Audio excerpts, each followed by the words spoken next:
Hi everyone. Following on to what we talked about last time, about how to use a wrap test to determine your set, if you're weaving on a harness loom, or your size of your reed you would use if you're weaving on a rigid heddle loom, we're going to now take a look at some of the unanswered questions. For example, what would our set be if we were using a thick yarn in the warp and a thin yarn in the weft, and we still wanted to achieve a balanced weave? Perhaps we want to use a thick yarn and a thin yarn in the warp, and a thick yarn and a thin yarn in the weft. So how would we actually find an answer to these questions? The first thing I want to show you is how to determine whether two yarns are of a similar thickness. So I have two olive green yarns here.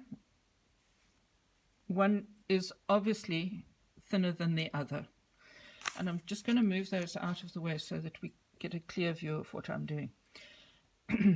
If these were much closer in thickness, this would be, to the naked eye, you probably wouldn't be able to see it. But for purposes of demonstration, this is actually to have the two different thicknesses of yarn actually makes quite a lot of sense. So to make this determination, you're actually just going to hook the one yarn around the other yarn, and you're going to twist them in opposite directions. My left hand will twist towards me, my right hand away from me. Give it quite a tight twist. And if I bring that closer to the camera, you can see very definitely that the yarn on the right is much thinner than the yarn on the left. If I bring these two yarns forward, you can see that if we look at them on the ball, they look much closer than the two olive green yarns. So let's do the same test with them and see what we come up with. You're just going to move those both out of the way. You're going to find the ends of the yarns and just loop the one yarn over the other and give them each a firm twist in the opposite direction. And you can see that in actual fact they are less similar than I anticipated, where the flat colored yarn, the mauve yarn, is quite considerably thinner than the variegated yarn. So that's a really good tip if you're not 100% sure what yarns you're dealing with.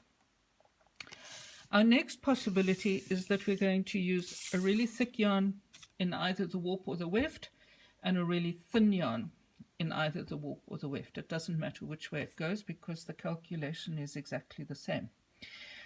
So say, for example, I wanted to use the thick yarn in my warp and the thin yarn in my weft.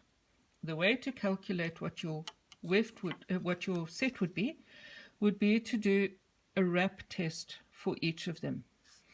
So the thin yarn gave me 20 wraps per inch, the thick yarn gave me 8 wraps per inch.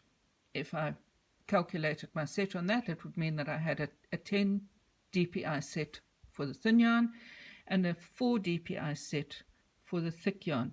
But because we still want to have an approximately balanced weave, and we don't want the weft to completely disappear onto that thick warp, the way to calculate our set when you've got two such very different thicknesses is to do the set for either of them. In this case, the thin yarn is 10 dpi. As I said, the thick yarn is 4 dpi, and you would work out a set which was in the middle, which would give me then a set of 7 dpi. In the case of rigid heddle weavers, we don't have a 7 dpi reed, so you would simply take it up one step and you would use your 7.5 dpi, which is your standard reed that the loom comes with. If we were using such very different thicknesses of yarn because we actually wanted to totally cover the warp, or we wanted the weft to be totally invisible, our calculation would be different again, and we will look at that calculation in the next video. But for our purposes at the moment, that is how you would calculate what your set would be if you wanted to see warp and weft equally, even though they are of such differing thicknesses. The third scenario is that we could be using a very thick yarn and a very thin yarn in the warp, something like that. So bring those a bit closer so you can see this one is really thin. If I hold that one up, it's really thick. Now obviously this variegated blue yarn you would never use in the warp anyway because it's a singles yarn, but for purposes of demonstration it's going to work for us. If you have a really thick yarn like this, your 1-inch wrap is not going to give you very much information at all. I'm just going to do this on top of the other one. Because the yarn is so thick, you're not really going to get an accurate determination. And if we then combine this thick yarn with this thin yarn, we're not going to get any information off a 1-inch wrap test at all. So if that's the situation that you're dealing with, what you would want to do would be to make a wrap test over 10 centimeters. And we use 10 centimeters because with a conversion between centimeters and inches, you get a much more accurate conversion if you go over 10 centimeters than, for example, if you went over 2. And that's because we automatically calculate 1 inch as being 2.5 centimeters. In actual fact, it's not exactly 2.5 centimeters. But if you work it over 10 centimeters, you get an accurate determination. So if I'm going to do a wrap test that's going to look like this, one of the tips that I've learned is that you take your ruler and just put an elastic band around the end. Whoops. And wind that elastic band down to a point where you can get a reading from it. Then you take a second elastic band, and your second elastic band would go 10 centimeters away from the first one. That means that when you do a wrap test like this, the yarn actually can't slip on your ruler. So it's quite a good trick actually. Elastic bands are called the helping hands in weaving because they are just so useful for so many things. So with this yarn wrap that I've done here, if we separate it out, you can see that there is in actual fact a thin yarn between each of the thick ones.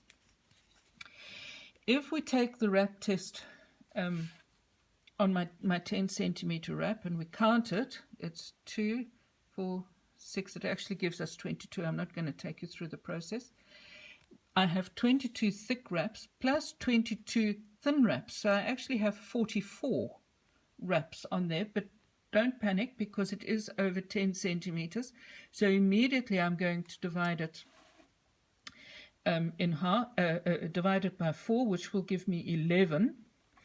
And if I then, I would have 11 wraps if I were doing it on a 1-inch wrap. And if I then take that 11 and divide it in half to give me my EPI, I would get 5.5.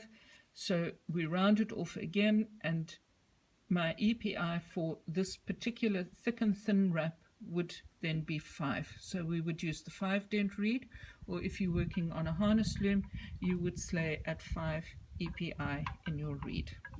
I hope this helps.